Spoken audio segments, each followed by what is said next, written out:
There, you got the full story. Merry Christmas. Okay. I said Merry Christmas once. Didn't I?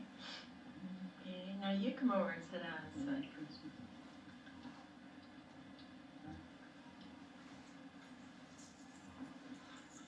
Merry Christmas. Now you can tell how you got your name. Well, maybe first I'd better tell you how I got my name. And my father had a youngest sister and my mother's youngest sister. They were still young ladies yet at home, and so they wanted to name me for those two young ladies. Well, my father's youngest sister's name was Lola, and my mother's Belle, and so they called me Lola Belle. But they didn't. They just called me Belle for short. But when I went into high school, I was told to sign my full name, so I signed it Lola Bell. So I still have friends from school that call me Lola Bell, but folks call me Bell. And then I'm not sure how to shut off. Now then, most people call me Axtell, that I know as friends, but I have another name that more people call me than anything else, and that's Nantie. And the way I got that name was Dorotha tried to get Royce to say Auntie, and he couldn't say Auntie, so he always said Nantie. So from then on, I've been called Auntie by all the family and all of their friends know me by Nantie. And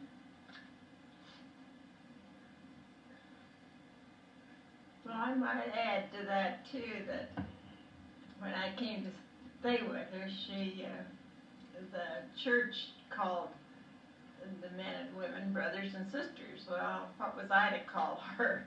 Everybody called her Sister Axtell. So I just cut it short and made it Sis, and that's what I call her from then on. And even our brother Curtis calls her Sis. So she's got that name too. so I have plenty of names, and this sister that was just talking, she came to live with us when I was 11 years old, and it was her son that first started calling me Nantie. When I was small, maybe I'd better tell you something about that. When I was small, well, of course, being the oldest in the family, I was around with my mother a lot, and so they raised their own potatoes, so she would sort out all of the small potatoes and boil them with the peelings on them, and then she'd put a pan of them down on a chair and let me sit down on the chair, and I would peel them. That would be where I'd spend a lot of my time of an evening, especially peeling those potatoes that my mother had cooked. And I remember well the night that my sister was born, Dorothy was born. It was a rainy night. It was terribly rainy, and my older brother and I, we were sent down to a family by the name of Lowe's, and on the way down there, my brother and I was talking. We bet there was a baby coming to our house because we'd heard of such things happening. They'd send the older children away, and sure enough, in the morning, there was a baby girl at our house. And I came home and I had to make biscuits, enough of them to fix lunches for 3 people to go to school. I guess it was 4 in place of 3. And fix their lunches, send them on. While I'm thinking about the fixing those lunches, I'll tell you about a time that my youngest brother and I, we had our lunch fixed together in a gallon bucket. I had fixed, and then I fixed the other 2 boys in a lunch bucket that my father had used when he worked at John Deere's in Ottumwa. And when the boys wanted to go on early to school, so I told them I would bring the lunches. We had something like a half mile or more to walk. And when I picked them up, I told my mother, I said, was funny that our Jesse and my lunch is much heavier than the boys, other boys were. But when I got to school and recess came, Jesse wanted something to eat, so he went and found out that I'd brought a gallon of milk to school. And so they had to take it home and exchange it for our lunches. Well, that was the morning after I was born? Yes. I remember when Curtis was born, about 4 o'clock in the morning, I got up and I came and stood in the door and was all bothered about because a woman told me that she was going to take the baby and go home. Then when Jesse was born, we lived in Ottumwa, just a block from where I live now. And we had gone to a birthday party for a cousin, Ray and I had, so my father came over after us, had Curtis in a little push cart. He told Ray that we had another little Ray at home. When we got up there, there was another little brother there.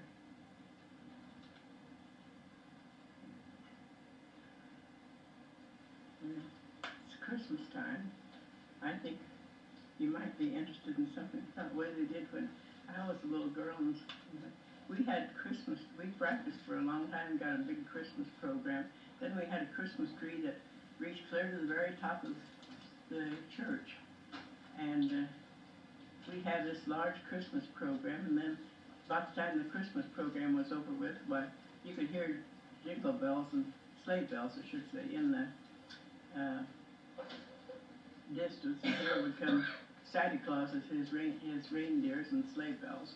And he would come in and he would take the presents off of the tree that the people had brought in for their families and hand them to those who would deliver them out into the crowd to people.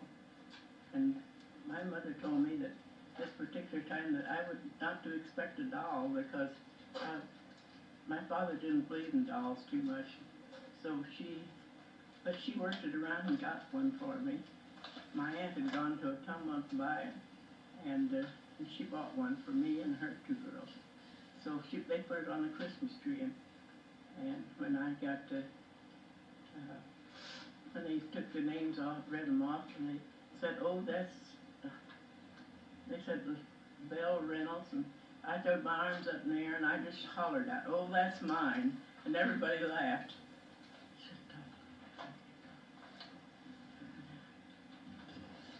The night we had a Christmas program, I was expecting to get a present off the tree. Prior to Christmas Day, one night when my mother thought I was asleep, she and my father came into the room and whispered, and I wasn't asleep.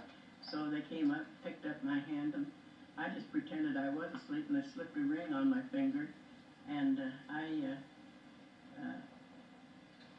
wondered where that, and then when they saw it fit all right, well, they took it off. And so I didn't get it at the Christmas tree, and I didn't get it the next morning when we usually got our gifts at home.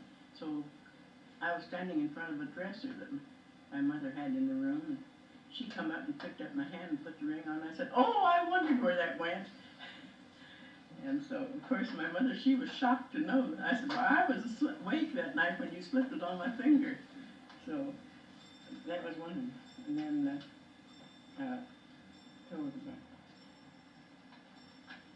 another time after I was grown and married, I had been given a pair of silk stockings, of course, and I had them. I had a pair of silk stockings, and I was down to my mother's, and she wore a real fine lisle. These were black, both of them. A real fine lisle stocking. And they were really nice looking stockings. So she came to her bedroom door and hollered out at me and told me she was going to give me one. So she just tossed them to me. And I said, oh, thank you. I'll put these on and save my good ones.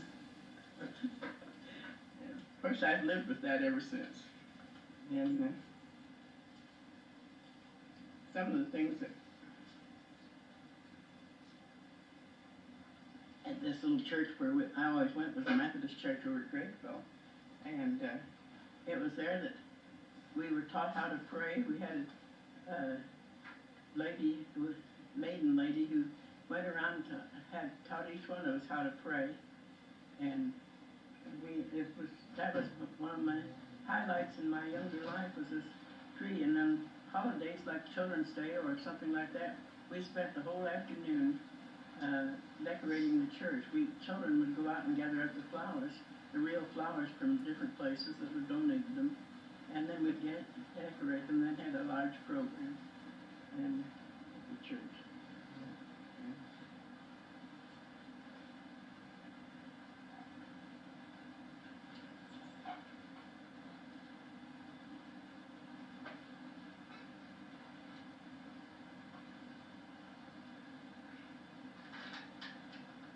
One time, my mother went to the Christmas program at this same little church, and she'd been down to my grandpa's all day, and she had a long apron on like the ladies wore those times.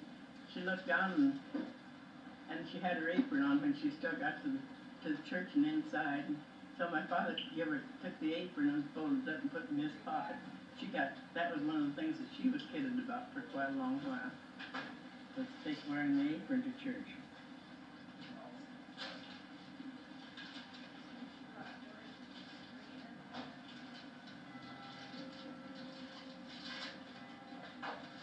When I was a kid too, my grandfather had an old cow that he kept in his little acre of ground, and so I went down there one morning, and he said to my uncle, "Lois, go take Belle out the shore, the new calf." And this cow had always been real gentle. So we went out, my uncle and I was climbing through the fence. And this old cow was a red one, and all of her calves had been red, but this one was black. We don't know why else, but anyway, that cow saw me climb through the fence, and she just politely came over and knocked me over. And so from that on, I never went to see a new calf.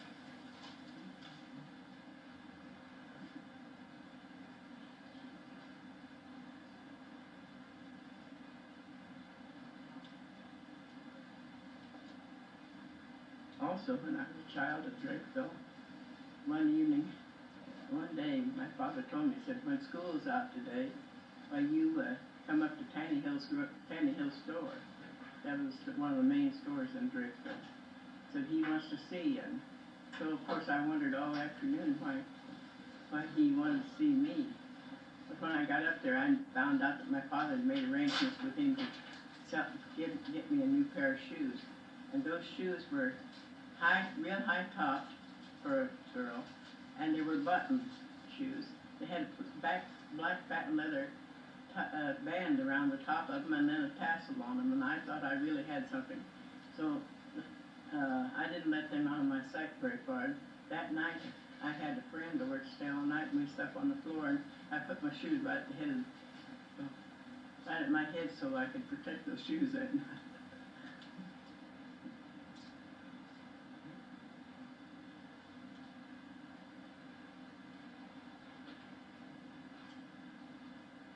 Another thing, when I was still a girl, I can remember my grandmother, Anna. She was just a little short woman, but she was only 53-year-old when she died. So the day of her funeral, I walked with my father out. I wasn't quite 4 years old, and I walked with him out to the cemetery, and I thought I'd really done something, and I can remember yet that day very plain. How we went to the cemetery with her and had the funeral that they had. Let me have all this. When Curtis was just a little boy, about 4 years old, we all had smallpox, and he had him real bad. So, and my mother had him, and she had a back set with him. So they wanted me to bake bread. So I baked bread, and I got so much mixed up that they all tormented me and wanted to know if I needed the tub to knead it in, because I had such a big batch of it. And but it what didn't turn out bad, and it was eaten up anyway. But I was about 10 years old when that happened. And I didn't have the smallpox too bad, but the rest of them did. And we had to have the house fumigated at that time for such things as that. So I remember the day that it was fumigated. And everybody had to stay out, and they had to go out in the shed and take their baths and have all fresh clothes that hadn't been in the house, and changed. And then those others had to be washed before we dared to be around them. And that was when we still lived in Drakeville. And about in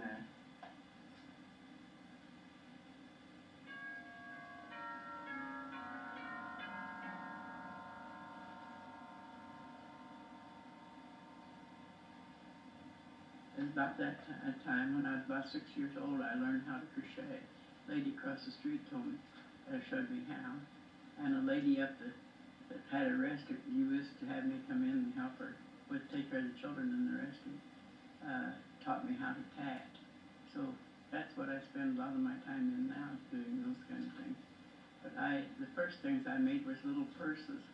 I used a wide ribbon and crocheted on both sides, and then put tassels on and a drawstring in for little purses. And I sold a lot of those purses, both children and older folks too. And then I made a lot of caps, they called it, knot stitch work. I made a lot of those and sold them too, in black. That was before Dorothy was born, so I wasn't quite 11-year-old when I made all those things.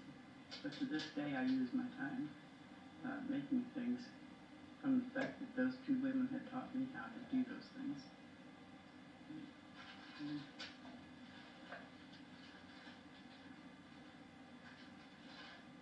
Then came along the World War, First World War, and I went to my aunt's out in the country, and there's some brother-in-laws to my aunt who had to go to service. So I remember going down to the depot and the train pulling in, and all the soldiers on those trains were on, and how they left, and all the bidding of goodbyes and everything like that has always stayed with me. When I think of any men going to war, a group of them, I think of that day that I saw them leave, and it made such an impression on me. And I also remember the day that the armistice was signed. I was in high school at that time, and it was a cold, rainy, grizzly day, but they let out of school, and we they had Kaiser in a casket and took him around over town, all of those kind of things that they did. It was really a very disagreeable day, but a happy one.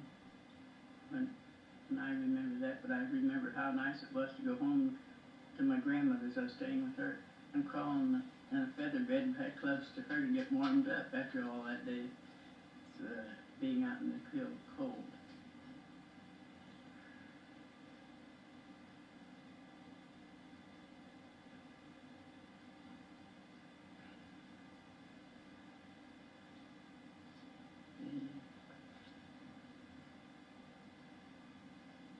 After we moved to Drakeville, or to Fairfield,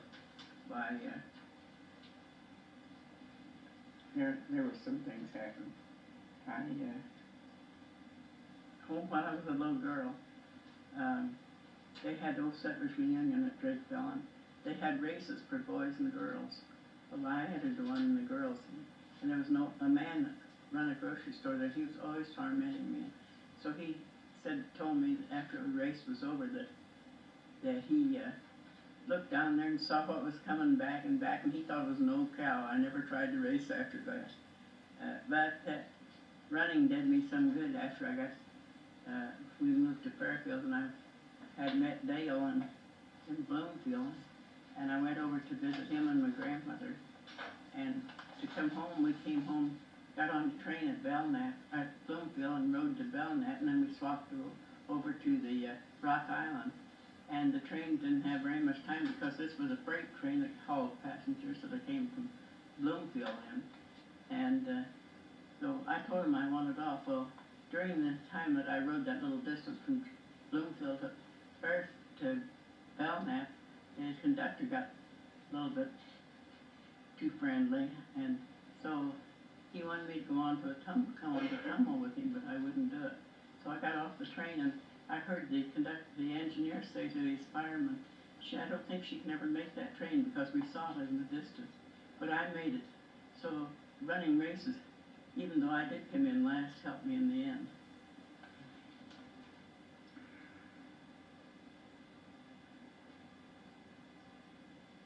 While I was still at home, my uncle from Arizona came, and he brought two what I believe they call hilly monsters. Is that what they call them? With him, gilly monsters maybe. And they were very poisonous if they'd bite you. So he put a rope on them, put a collar on them, and they brought them down to my mother's, down to my grandmother's, and my mother was there. And they left us all there one day, and one day we looked out and we saw these two gilly monsters going side by side down the road. And there we were. We didn't know what to do with them, but somebody brought my mother a tub, and she pushed the tub down over top of them right quick. Then to get them out of that, from under that tub, boy, somebody else got a broom, and she had one person that was there raised the tub up just enough, and she put the broom on their necks while somebody else captured them. And that was something that entertained everybody around there at that time.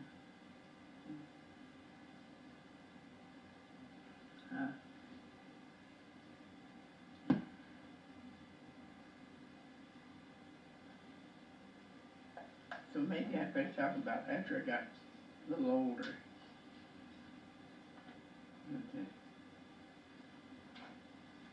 As I said, I met Dale in Bloomfield, and we dated back and forth till folks moved to Fairfield, and of course I moved too. So it was a long ways for him to come, but he came occasionally when he had a chance. But folks moved out in the country, and it was quite a little ways for me to walk to school. So Dale rode a horse from Bloomfield to Fairfield, bringing the horse over and the folks got a carriage, and Dale brought the horse over for me to ride. I think it took him the biggest share of a whole day to get there, and I think the horse and him both was tired by the time they got there.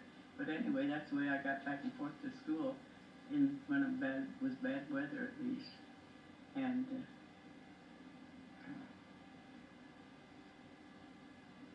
but before we got the horse, we lived in a place a little bit closer to the school, and the girl was going to college. Of course, I was going to high school, but I'd start out to walk, and she'd quite often catch up with me. She'd drive in the buggy, and in that buggy she had big rocks that she had, and she was keeping her feet warm. She'd stop and pick me up, and I was sure glad to see her come along the road. That's the way people used to do when they was in the buggy or wagon or something like that, to keep their feet warm, was heap rocks or bricks, and they put their feet on them. Then I graduated from high school in 1922, and just recently Marilyn came down and took me to my 69th class reunion, and we plan to have another one next year. I hope to be able to go. But before that, I found the Lord as my Savior. Well, I did when I was a child, and then I got away from it. And so I was teaching a Sunday school class, and Dorothy's husband, Therian, his father was our first minister at that time. So we had a Sunday school teachers meeting, and we were sitting in a circle, and he was sitting just right directly facing me, and we were sitting on folding chairs. And all at once, when they were real interested in something else, Tom, that chair broke, and that put me down right on the floor, right in front of him.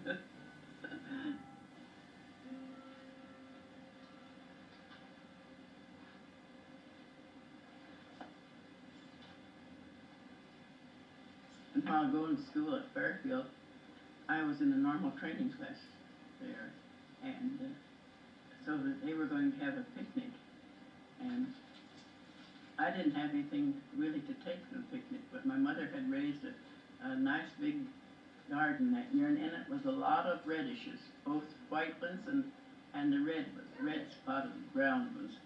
And so she went out and gathered me a lot of radishes, and I took a gallon of syrup bucket full of radishes to that picnic, and they were practically all of them eaten.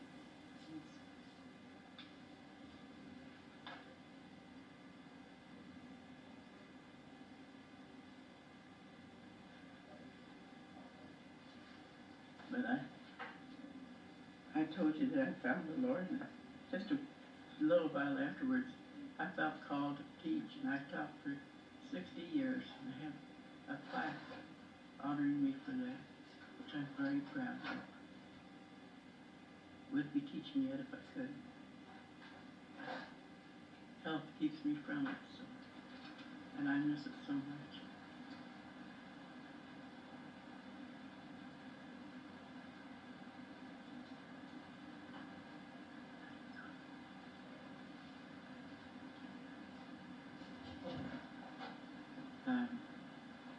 Just after I was saved a while, my father-in-law, he didn't believe the way I did, and he thought I should believe his way, so, but I didn't, and he had a group of people up to his house one time when I was there, and so there was a lot of men in the room, and he hollered out and said, "Lola, come in here." And when I went in, he said, "Where do you find the Lord's Prayer?" And I knew it was just a catch for to kind of let me down. So I said, well, it's not the real Lord's Prayer, but the Lord's Prayer as we know it, you find it in Matthew the 6th chapter. And he said, "Well, where is it then? So that's not the real Lord's Prayer." So I told him where to find it. And he didn't bother me no more about anything like that. He never tried pulling something like that on me again. Which I should say that I think the real Lord's Prayer is the 17th chapter, in the 17th chapter of St. John.